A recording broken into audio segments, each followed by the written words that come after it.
Accélère.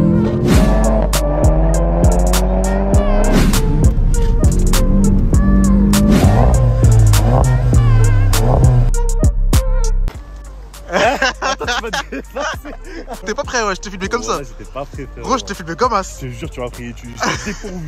Maintenant, je vous la présente enfin avec le frérot Samy. La voiture, elle est en vente du coup. S'il y en a qui sont intéressés, n'hésitez pas à vous me contacter sur Insta. Bon, bref, vous avez mes réseaux, donc vous savez où m'envoyer des messages. Voilà. Du coup, les amis, petit aparté, là, ce que vous êtes en train de voir, c'est une deuxième partie d'une vidéo que j'avais découpée en deux parties. Vous avez la première partie qui est déjà sortie. De la première partie, c'était surtout sur l'entretien de la voiture. Pour ceux que ça intéresse, n'hésitez pas à aller voir la première partie. Voilà, je vous laisse tranquille. N'hésitez pas à vous abonner à la chaîne si ce n'est pas encore fait. Lâchez des pouces bleus. Et moi, je vous dis bon visionnage. Allez, ciao. Golf 7 GTI performance. Elle a 15 chevaux de plus. Oula. Il y a, frère, il y a des. Il y a un vrai gland qui est Frérot, il y a des. Frérot, il y a un gland là, il veut m'assassiner. Frérot, c'est toi qui m'as ramené ici là. Tu m'as ramené. J'ai ramené dans un vrai. Frérot, tu m'as ramené dans ces spots, gros. Gros, tu m'as ramené dans l'Amazonie. Il y a des glands, ils tombent sur mon taureau, frère. Donc je disais GTI performance. Donc du coup, vous avez 15 chevaux en plus par rapport à une Golf normale. Non. Et niveau couple, on est à 370 Newton. Sur les du coup version normale, on est à 350 Newton. Ouais, c'est ça. D'accord, ouais. Full LED. En fait, quand vous n'avez pas l'option directionnelle, cette deuxième virgule là, vous ne l'avez pas. Si t'as pas l'option, c'est mort. C'est pas programmable. Si t'as pas l'option, t'as pas l'option. Ce n'est pas possible. On a le petit logo GTI ici en rouge. Sur la version normale, il est en chrome. Pour la couleur, c'est vraiment ce qui m'a fait kiffer sur la voiture. La couleur, elle est incroyable. En vidéo, je sais pas si ça va rendre pareil, parce qu'en fait, sur certaines photos, on a l'impression que c'est du blanc. Et en fait, c'est un gris crée, un gris très clair. Le code couleur, je crois, j'ai vu, c'est silver gris. C'est un blanc gris. Plus bas, vous avez des feux de wear en LED aussi. Et pas toutes les GTI qui l'ont. C'est ça. Il faut savoir que sur les Clos Sport et TCR, l'option elle est pas présente. En fait, c'est directement des prises d'air pour le freinage. Ouais. Quoi. Pour les jantes, du coup, bah, là, on est sur des wheels 19 pouces. Parce que voilà, ventilés, ils sont pas percés. L'étrier monopiston 370 mm à l'avant et 310 mm à l'arrière. Pareil en monopiston, étrier flottant. Voilà. Le frérot, il connaît bien. GTI, il connaît bien. Ceux qui sont pas perfs, du coup, ils ont pas le même freinage. Sur les non perfs, t'as pas l'inscription GTI. Du coup, bah, l'étrier, il est moins gros. Il est moins gros puisque le disque, il est moins gros aussi. Donc, du coup, sur la perf, ce qui est bien, c'est que du coup, t'as un meilleur freinage par rapport à une GTI normale. Et du coup, par rapport à la TCR, le même étrier. On a le même étrier, mais on n'a pas le même disque du tout. Sur la TCR, c'est sur bol. 370 mm, pareil. Les perfs, c'est ventilé. C'est un peu plus endurant, tu vois. En fait, on parle beaucoup de la TCR, mais c'est parce que moi-même, j'ai une TCR. Ouais, c'est parce que le frérot, il roule en TCR. C'est ça, en fait. Parce que peut-être que les gens vont comprendre pourquoi on la compare beaucoup à la TCR. Voilà, c'est pour ça. C'est pour ça, les amis. Du coup, petit ouvrant, je dirais que c'est un peu la base pour une GTI, tu vois. C'est ça. Surtout que t'as pas la maladie encore. Beaucoup de maladies sur les toits ouvrants, en fait, ils fissurent à ce niveau-là. Ouais, c'est vrai. Ils disent qu'il est pas prévu pour le châssis. Le châssis est un peu rigide. En plus, je crois que quand t'as le truc, bah, c'est même pas réversible, je crois, parce que sinon, faut changer tout le cadre. Ça se prend en garantie, mais bon, c'est toujours chiant quoi, de changer le toit ouvrant. Quoi. On roule au 9.8. Pas de 95, les gars. Pas de 95, les gars. On en veut pas. Jamais, voilà. On n'en veut pas, les gars, on n'en veut pas. On n'en veut pas, on n'en veut plus. Puis du coup, les sorties d'échappement, bien ici, bien faites. Donc, les amis qu'on a refait avec le frérot Robino. Comme on est sur une 2017, j'ai pas le FAP. Donc du coup, c'est bien. Sinon, sur la ligne, on est sur la ligne d'origine. Moi, ce que je trouve dommage, c'est que j'aurais aimé que l'échappement il fasse plus de bruit, tu vois. La voiture, elle fait pas de pop. Et j'ai pas de fart aussi. Comme j'ai une DG7.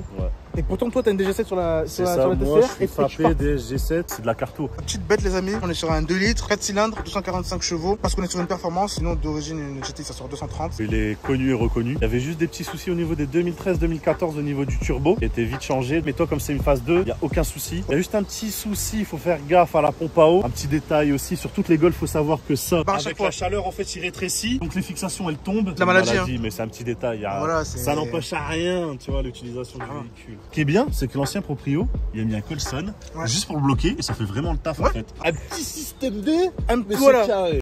C'est bien parce que c'est un moteur, il coûte pas trop cher à entretenir. Ouais, c'est ça. Par rapport à des 6 cylindres, des 5 cylindres. Et même si vous êtes fan de prépa, ça se prépare ultra bien. Là d'origine, j'ai 245.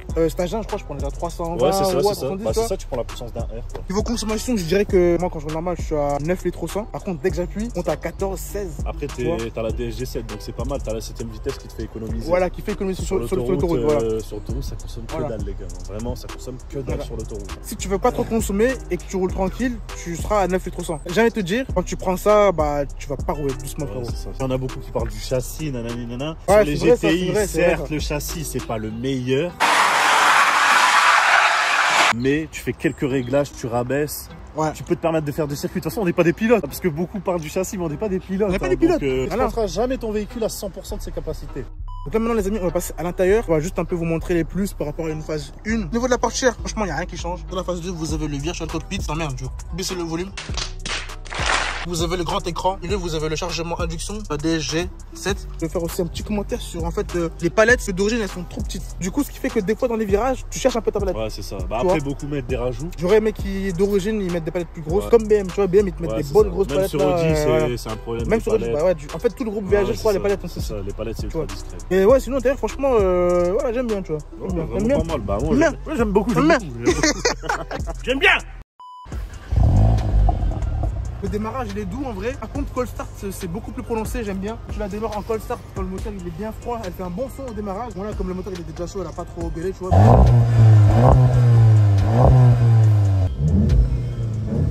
Alors du coup la voiture elle répond à 4000 tours. Ouais, je vais pas aller plus loin. On est parti pour l'essai routier, on fait un petit accès là.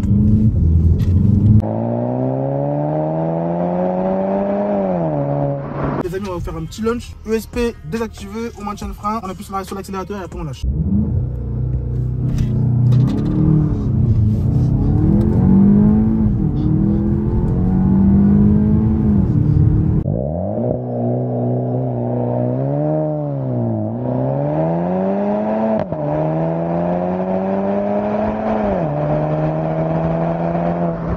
Vous mettez le mode sport, vous avez le volant qui se durcit, les suspensions qui se raffermissent, du coup bah, vous sentez encore mieux la route quoi. J'aime bien, tu vois, quand tu roules, tu rétrogrades, bam, tu accélères. C'est vraiment, en fait, moi ce que j'aime bien sur la voiture, c'est vraiment les reprises, tu vois. Celle-là ça va, tu vois, elle a une petite reprise sympathique, tu vois, donc vraiment pas mal. La DG7, on sent vraiment, c'est une boîte, elle est vraiment bien étagée. On sent vraiment que la 7ème vitesse, elle est, c'est vraiment top. De l'intérieur, on n'entend pas trop le son de la voiture, mais en fait, de l'extérieur, elle fait vraiment plus de son. Ouais, c'est ce qu'on a vu tout à l'heure. Ouais, quand tu la roules. En fait, à l'intérieur, c'est insonorisé. Voilà. Ça, les voitures modernes. Et les amis, j'ai tout mis, mode sport et tout. Je vais vous montrer un peu ce que ça donne.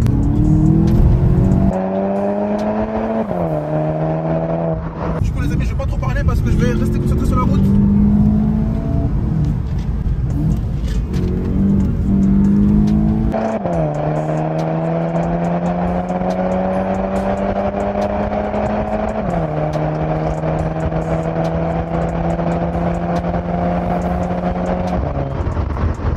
Ça va, ça dit quoi niveau sensation là? Ah, vraiment, c'est pas mal. En tant que passager? Vraiment, c'est vraiment pas mal. Ouais. T'as assez pour être collé un peu au siège quand même. Mais ça reste une traction, c'est sensationnel.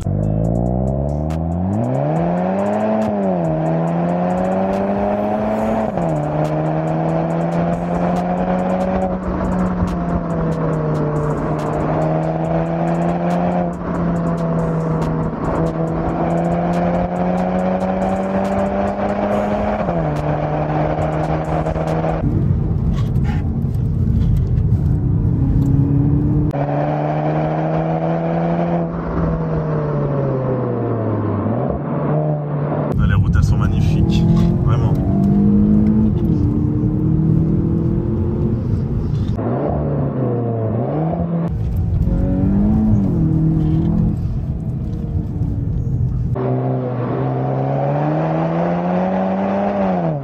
Bon, pour ceux qui disent que VV ça tient pas la route, c'est assez exploitable, on peut se faire plaisir.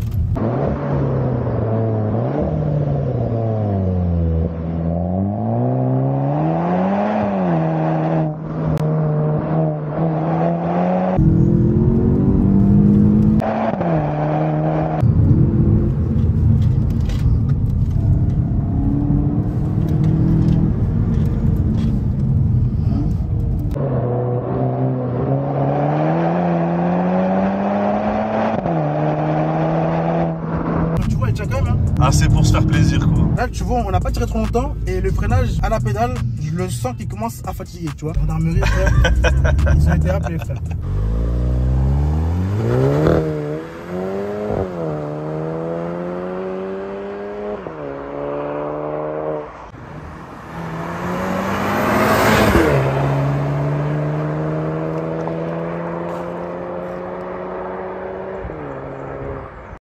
CLS 63 MG mais c'est totalement un faux. Ça normalement c'est interdit. Incroyable.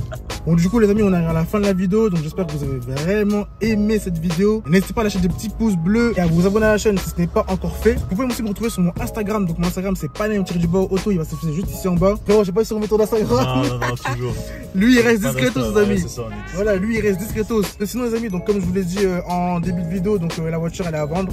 Donc voilà, s'il y a des gens qui sont intéressés, n'hésitez pas à vous me contacter sur mes réseaux. Donc voilà, j'espère que vous aurez vraiment kiffé. Et puis voilà les amis, hein. Nous on se dit à la prochaine. Allez, ciao.